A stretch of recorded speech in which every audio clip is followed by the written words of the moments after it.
My name is Maciej. I'm going to talk about the network state and the world of nations in the age of Web3.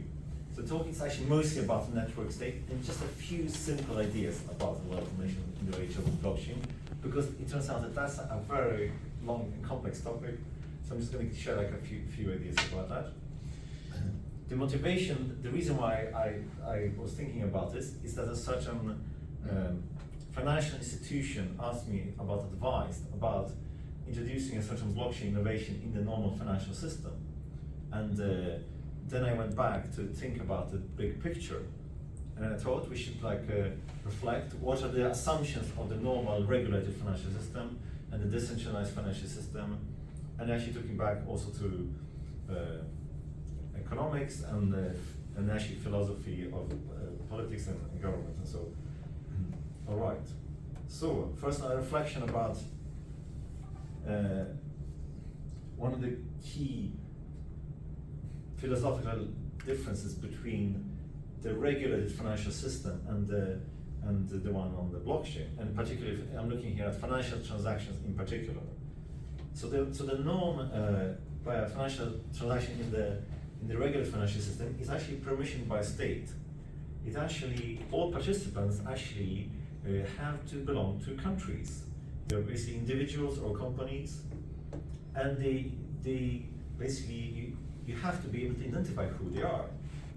And there is some law that applies to this financial transaction. So that's the norm, the normal financial regulated financial system, which is quite different from the blockchain, because by default, participants are anonymous, or at least they just have a blockchain address. And by default, the transactions are countryless. And also, humans don't have any special rights on the blockchain. Actually, humans and bots have kind of like equal rights, and actually they're both very important in the ecosystem. However, the transaction history is visible, so obviously through using one of the many tools for analyzing data, you can probably infer someone's identity. But you can't, it's not obvious if you can directly find out who they are. And code is law, so it's kind of global. It's typically not constrained by the thinking of one particular nation state. So this is, I think, the basics, or what is the foundation, the difference between like financial transactions on the blockchain and in the nation state. All right, now this concept is invented by Balaji. So it's not my concept. I'm just going to basically go through this concept, which I think is fascinating, and exists as a free online book, which I recommend. So Balaji is an American entrepreneur and investor, and he was the CEO of Coinbase, and he was the general partner of this VC. Right, so here is his definition of network state, which I'm going to read. A network state is a social network with a moral innovation, a sense of national consciousness, a recognized founder, a capacity for collective action, an in-person level of civility, an integrated cryptocurrency, a consensual government limited by a social smart contract, an archipelago of crowd-funded physical territories, a virtual capital, and an on-chain census that proves a large enough population, income, and real estate footprint to attain a measure of diplomatic recognition. So this is the long definition. Okay, but let's go back to some of the background of his idea. First of all, he says, oh, it's not like you go to war or you do a revolution. I say, oh, here's like something alternative. No, he's like, he says this is like emerging in parallel to the normal nation. And it's like a startup society.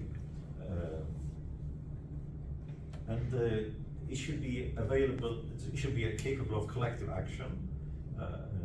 And build trust also offline, but yeah, use a cryptocurrency online. And unlike a DAO, you think, oh, it's just a DAO. No, actually, for him it's quite important, this thing about that this network state actually acquires things and owns things in the real world, a bit here and there. It doesn't have to be in one territory. and actually that way can also like influence the real world and actually do its mission in the real world.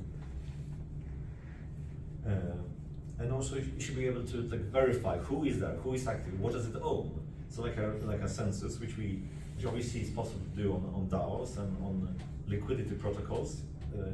And then his maybe utopian goal is that eventually, when it has grown in importance, this network state, it should eventually gain diplomatic recognition, even though it is not it's not a state in a national state. So it's a different kind, it's a different nature. But despite that, he has this utopian goal that it should eventually kind of get diplomatic recognition.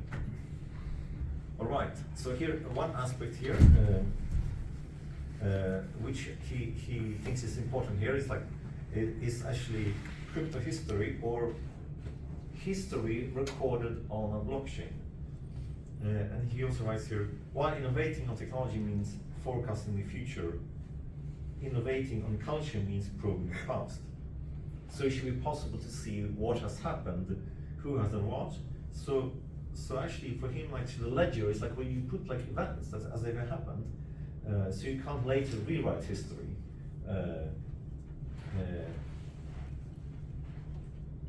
And that's actually, yes, if you rewriting history is quite bad, and it has is kind of unethical. And he says here that that's what we need on the blockchain, because Web2 history can be deleted, rewritten, censored, and in AI you can invent a fictional past. So this is why he thinks that the network state and the blockchain are inherently like kind of related to each other. That then you can't censor or delete the past, and you can't actually make a fictional past. So these are the kind of quite good reasons. And then actually some important events, not only like financial events, should be put on the blockchain as proof of existence. And that is that technical history is like a history lives on the blockchain.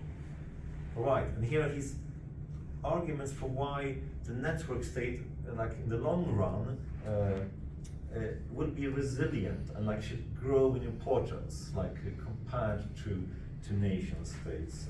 Why it has a chance to succeed, and obviously because encryption gives defense against any attack, and practically unlimited defense, that no one can change your data or take away any digital currency you have, as long as you have your private key.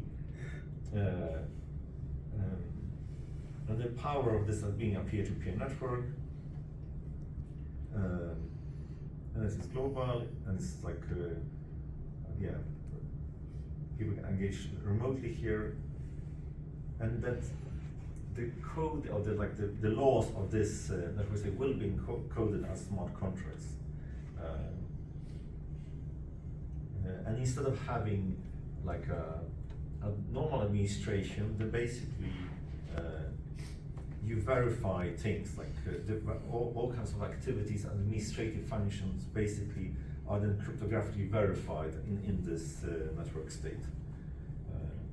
All right, and one of this is I'm just like going into like one of the side notes, like a small point that he makes, but I think it's critical, this fine quote. So basically, so he says, oh, actually, one of the reasons for why there is the network state has a bright future is that actually all of the parts of the crypto economy have all become sovereign from the state. So this is basically like a description of reality of how things all are right now. And he makes his comments about Bitcoin. I think they're also true for Ethereum. And he writes here, like, yeah, cryptocurrency money, the state can't easily freeze, seize, ban, or print. So this sovereignty has already emerged in sort of all of there, and he believes that the network state is going to. This is one of the aspects that can power the network state. And then here writes, all manner of financial instruments, corporate vehicles, accounting, payroll, and the like can be done on chain outside the control of states. So it's like an extension of what we have now. Right. And then actually his book is quite philosophical, it's quite deep. He says there are 3 ways to organize society, and actually around God as an object, and here as a network, the network state which is decentralized, or the national state. So basically he's thinking like these are the three ways. However, he actually says they're not exclusive, so you can actually combine them together. So he says you can for example combine God and network, and he says you can make like a network state where you worship an AI God. So then actually you basically combine network state with religion.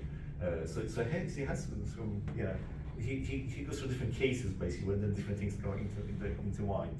So they're not mutually exclusive. All right, but he says like we have to choose eventually, like we have to go into one or three directions.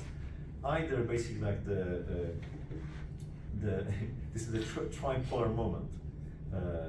So something which appeals to the US mainstream, like some kind of corporation consistent with US values, that's one direction to go. Another one is actually like a totalitarian, so even like controlled blockchains, which basically are controlled by a government. So this is actually, and they like appeal to submission. So that's basically, it's like that is a blockchain, but a quite dystopian one. Or the protocol, basically a decentralized blockchain, which demands everyone to be sovereign. So he thinks there's like three different directions where we can go. All right, so here is just to summarize.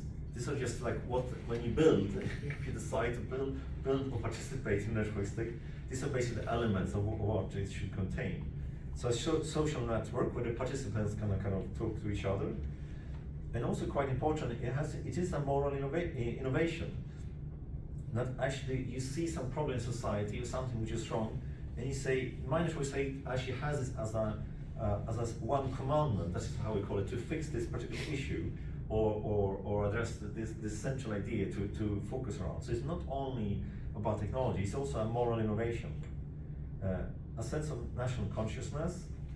And initially, he says there is a recognized founder. Eventually, you can have like multi-sigs and decentralize it more, but initially you should have someone that's like can communicate this.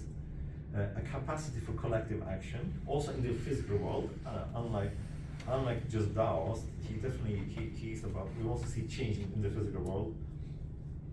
And an impersonal level stability, how different members can communicate to each other, an integrated cryptocurrency, and then an archipelago of crowd-funded physical territories. They don't have to be next to each other, that's why it's an archipelago. But basically that's how we basically can have an effect on the real world. And a consensual government limited by a social smart contract, and a virtual capital. So basically it's not like, this is like something more like, you use virtual reality to assemble there. It's not like a place in the physical world. Something like so even though it's decentralized, you still like balance that by having a virtual capital where you can communicate. And an on-chain census that proves a large enough population, income, and real estate footprint. This is like to show to others, like, oh, show me like what's your impact, like why should I like take you seriously? That's why he wants to have this on-chain census. And he says eventually when he has grown inside enough people, has like enough impact and like enough assets and he has this, like this, and also of course he has this like moral good he's doing. So it's like all of these things have to come together, like the social and the moral, the technical, and then when you have enough power, then you can ask for diplomatic recognition. That's his grand vision. All right. Now, so this finishes this part of the talk. And obviously, because I was thinking, okay, the reason for exploring this theme was that the network state has all it's like built on the blockchain from scratch, from start. It doesn't like try to add it as an afterthought. So that was one of the motivations for going into exploring this thing about the network state. Okay, but now here's such a few ideas. If you are governing an existing nation or the financial system of an existing nation in the normal world, and you try to add blockchain into it basically as an afterthought. So here are just a few basic ideas. And I actually had a look at Adam Smith in particular, and actually I was reflecting how his ideas how they kind of like, if they still apply in the blockchain world, and if so, yeah, how they still apply or if they apply. So I actually kind of this is just like a few points from the first part of the The Wealth of Nations by Adam Smith, and actually he was an economist and philosopher, the father of economics, the father of capitalism, and he actually studied philosophy here in Glasgow, so it connects also to our, yes, at the Glasgow University, yes, exactly. So it's a connection to Glasgow University, so I just thought this is a nice connection. Okay, so these are just like some core ideas about Adam Smith.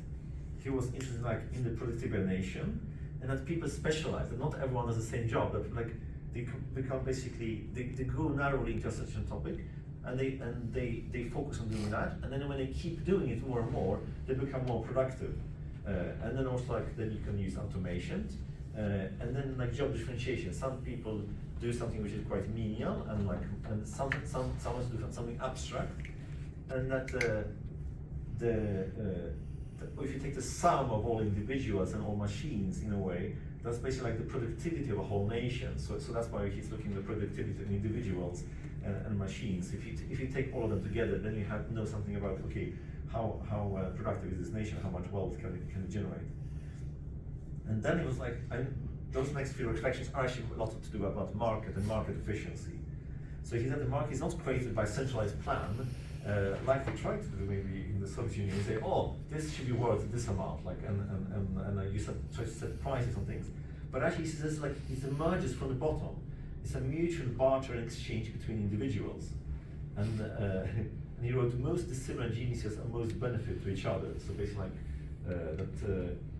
like you might be producing one good, but you have to consuming something else, and someone else might be want to consume what you produce, and vice versa. And also, I'll get to the question. He actually mentioned about local currencies, which was quite surprising. And that is dear, which means expensive, which is difficult to come at, which costs much labor to acquire, that which is cheap, which is had or with little labor. So he thought that the absolute way to price things was actually see how much labor does something require. That was actually his way to put price on things. And he defined market mechanics. And then actually a recurring topic or theme in his book is this thing about oligopolies, anti-competitive behaviors, collusion, and cartels. This is like a reoccurring theme. There's like, oh, here, like this happens. There's like, what are the things which obstruct free value or money and so.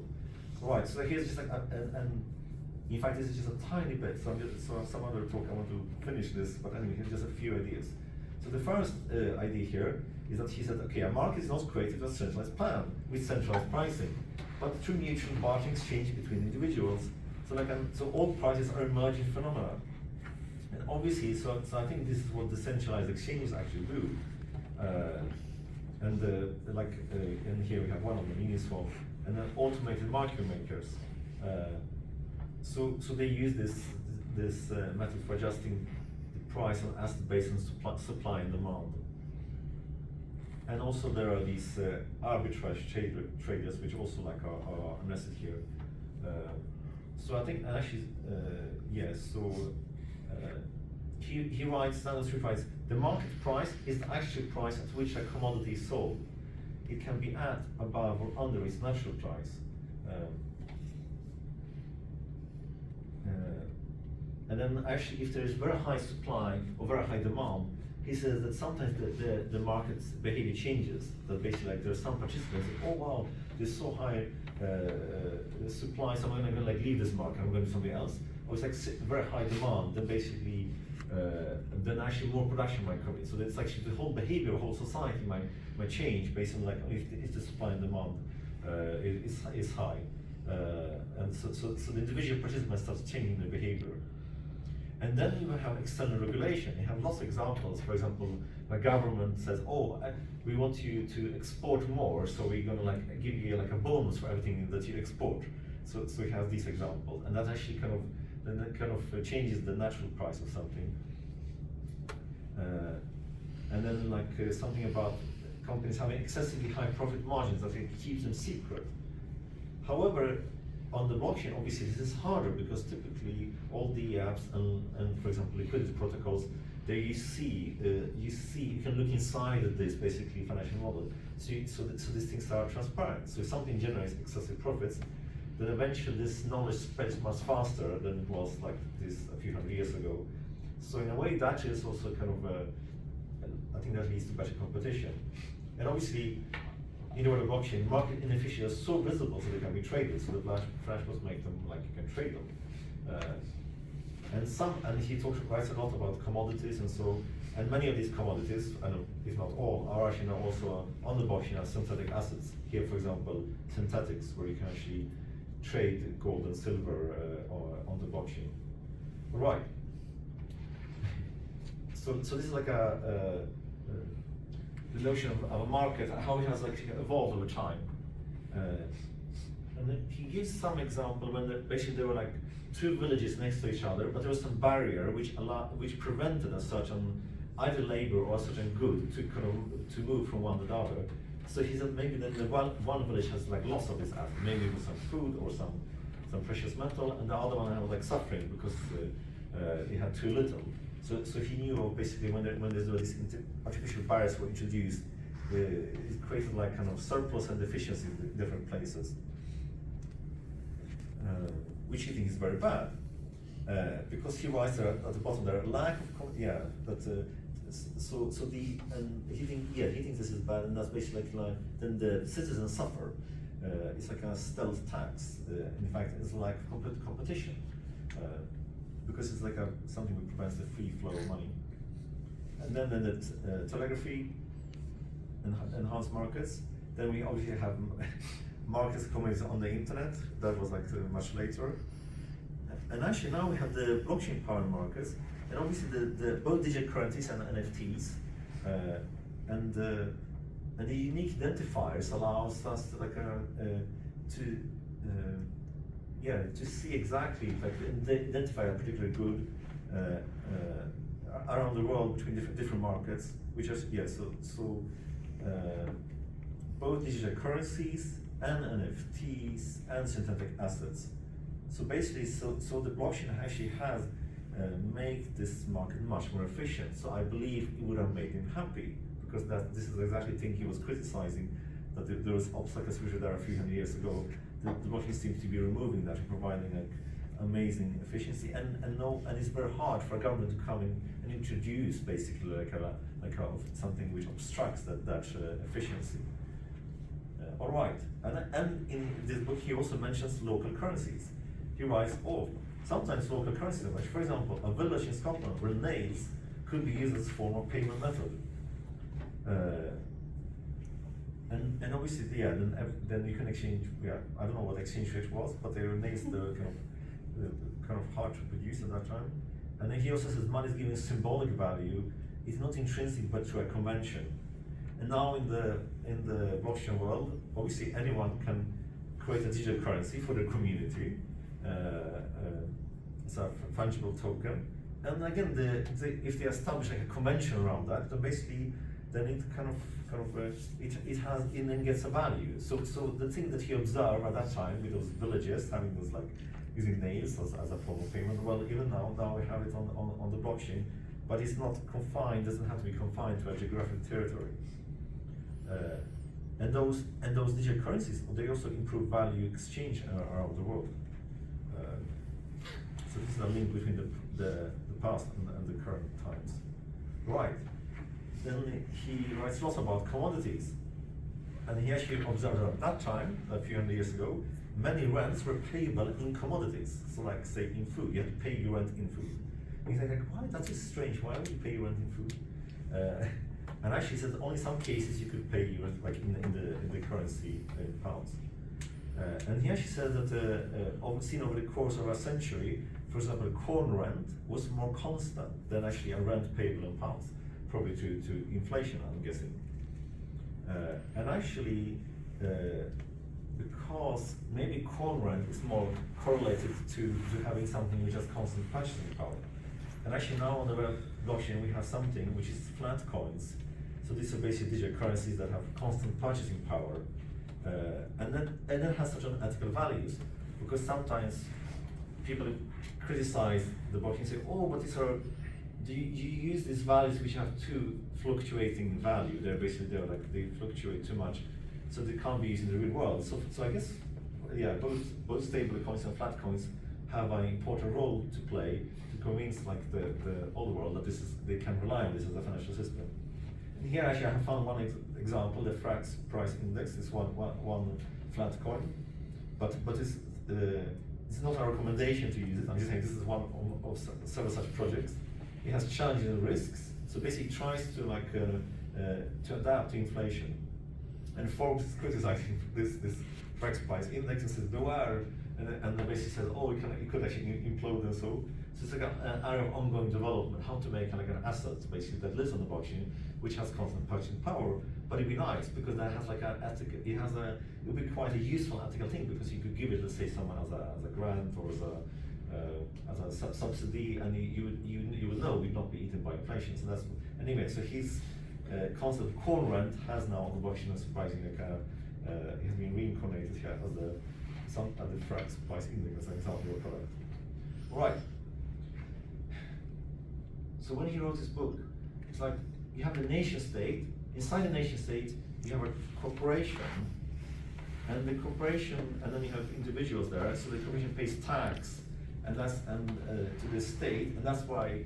So that's the wealth of the nation actually is dependent on the corporation belonging to the state. But now on the blockchain, we have things which are decentralized. For example, liquidity protocols and things which do not belong to a state. So a question is, should this terrify lawmakers or those in governments, or is something good or bad and neutral? So I was thinking that, and it seems to me that basically when someone uses one of those decentralized systems on the blockchain, and actually when they generate, let's say they get interest or they make a profit, these blue dots there, actually it's like, it could be a human person, but it doesn't have to be. It could be your bot, or it could be something you're using, but eventually it will lead to a person, and that's like a person there making basically a profit from having used that, and they actually live in a country, and that's actually when they're due to pay tax to their nation. So this is how I think that even those things which are decentralized, which do not live inside the nation, how they still actually the participants there, actually the countries where they reside, I think they still actually this now still can benefit the nation state, and maybe you have some other ideas. All right, so conclusions. So I go back to where I started. I was comparing the philosophy of the regulated financial system and the philosophy of the decentralized finance on the blockchain, so the decentralized system.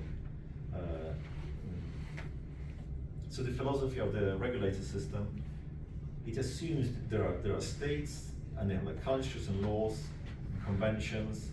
So everything, all transactions have to tie into this, and yeah, there is wealth creation, but every participant is known and follows these cultures, laws, and conventions. Whereas on the decentralized, on the blockchain, basically humans and non-humans and are equal importance, and bots are actually critical for market efficiency. And normally it's not constrained by nation states or local conventions. However, if you run a permissioned blockchain which belongs to us in a company or to a government, then actually it is, yeah, that's like that's an exception.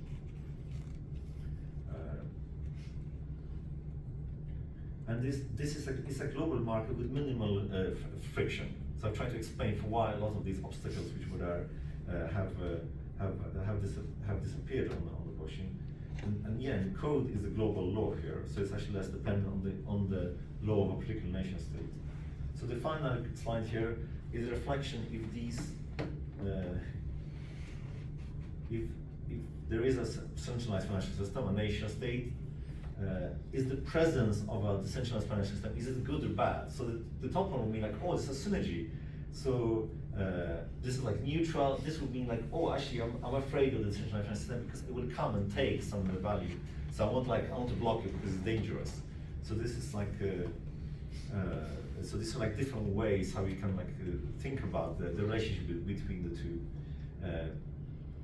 So I kind of try to explain for why, even though more research is needed, that actually there's like a synergy, that basically the presence of of a decentralized financial system would actually increase efficiency and remove friction in the market, and that actually, yeah, so it helps to realize that idea actually with that Adam Smith had about the free exchange of assets, goods, and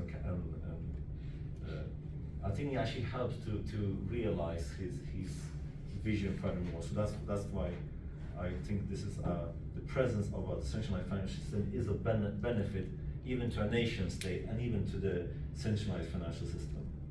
Thank you.